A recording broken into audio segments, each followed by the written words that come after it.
Praise lord. దేవాతి దేవునికి వందనాలు. ప్రభు నామమున మీ అందరికీ నా ప్రత్యేకమైన వందనాలు, శుభాలు తెలియజేస్తున్నాను. ఈ దినము కొరకు ఏర్పాటు చేయబడిన దేవుని వాగ్దానము యెషయా గ్రంథము 66 అధ్యాయము 12 వచనము. నది వలె సమాధానము ఆమె యొద్దకు పారజేయుదును. మీరు జనముల ఐశ్వర్యమును అనుభవించినట్లు ఒడ్డు మీద పొర్లిపారు జల ప్రవాహము వలె మీ యొద్దకు దానిని రాజేతును. దేవుని నామానికి మహిమ కలుగునుగాక.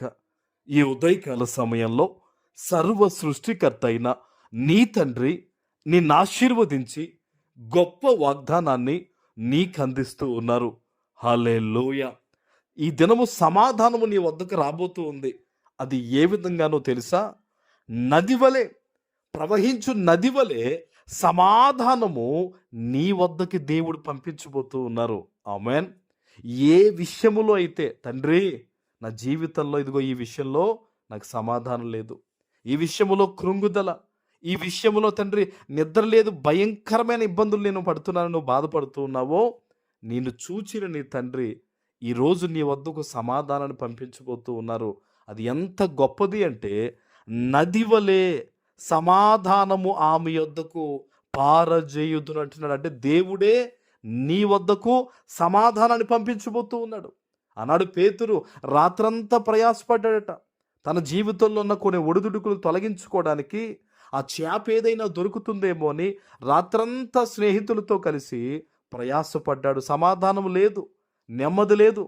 కానీ దేవుడు అతని ధోనిలోకి వచ్చి వల వేయమని చెప్పగానే, అతడు ఆయన మాట మీద నమ్మిక ఉంచి వల వేయగానే గొప్ప సమాధానము ఆనాడు అతని జీవితంలో పొందుకున్నాడు.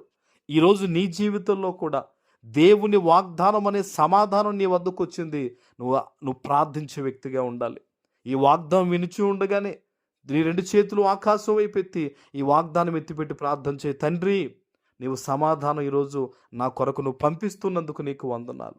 నీ మాటను నేను గౌరవిస్తున్నాను, నేను విశ్వసిస్తున్నాను ప్రభువా. ఈ వాగ్దానం నువ్వు నాతోనే మాట్లాడావు, నా జీవితంలో నెరవేరుతుందని నమ్మి ప్రార్థన చేయి. ఆయన అంటున్నాడు, మీరు జనముల ఐశ్వర్యములను అనుభవించున్నట్లు ఒడ్డు మీద పొర్లిపారు జల ప్రవాహము వలె మీ వద్దకు తీసుకొస్తారట. గొప్ప ఐశ్వర్యమును, ఘనతను, సమృద్ధిని కూడా ఈ దినము దేవుడు నీకు ఇస్తానని వాగ్దానం ఇస్తూ ఉన్నాడు. ఆయన వాగ్దానం ఇచ్చినప్పుడు దాని నెరవేర్పు కొరకు నీ జీవితాన్ని ప్రభువుకి అనుగుణంగా నువ్వు మార్చుకోవాలి. కొంతమంది వాగ్దానం వింటారు, వారికి నచ్చుతుంది, ఈ వాగ్దానం మా పట్ల నెరవేర్చు తండ్రి అని చిన్న ప్రార్థన చేసి ఊరుకుంటారు. కానీ దేవుని సన్నిధిలో నువ్వు అలా ఉండకూడదు. ఆయన ఇచ్చిన వాగ్దానము నీ జీవితంలో నేడే నెరవేరినట్లు నీ జీవితాన్ని వాక్యం అనే అర్థములో నువ్వు పరిశీలించుకోవాలి. హల్లెలూయా. ఈరోజు నువ్వు ఎక్కడి నుంచి ఈ వాగ్దానం వింటున్నావో, దేవునికి నీ పట్ల ఒక గొప్ప ప్రణాళిక ఉంది. అందుకనే నది వలె సమాధానాన్ని నేను నీ వద్దకు పంపిస్తానంటున్నాడు. గొప్ప ఐశ్వర్యమును నీ వద్దకు పంపిస్తానంటున్నాడు. ఆయన నిన్ను దీవించబోతూ ఉన్నాడు. ప్రార్థన చేయి. దేవుని సన్నిధిలో ఈ దినము కన్నీరు విడిచి ప్రార్థన చేయి. తండ్రి, నా జీవితంలో ఘనమైన కార్యాలు చేయాలని ఆశపడుతున్నావు గనక ఇదిగో నా జీవితాన్ని మీకు అప్పగించేస్తున్నాను. నీ చిత్తం ప్రభువా, నాయన నన్ను ఆశీర్వదించని ఈరోజు నువ్వు ప్రార్థన చేయి. యేసు నామంలో ఈ వాగ్దానము నీ పట్ల నెరవేరుతుంది. ఆమేన్. ప్రార్థన చేసుకుందాం. పరిశుద్ధుడా, ప్రేమ కలిగిన తండ్రి, మీకు వందనాలు. ఈ ఉదయకాల సమయంలో మీరు ఇచ్చిన ఈ వాగ్దానము ప్రతి బిడ్డ జీవితంలో నెరవేర్చి స్థిరపరచమని యేసు నామమున ప్రార్థిస్తున్నాను తండ్రి. ఆమేన్.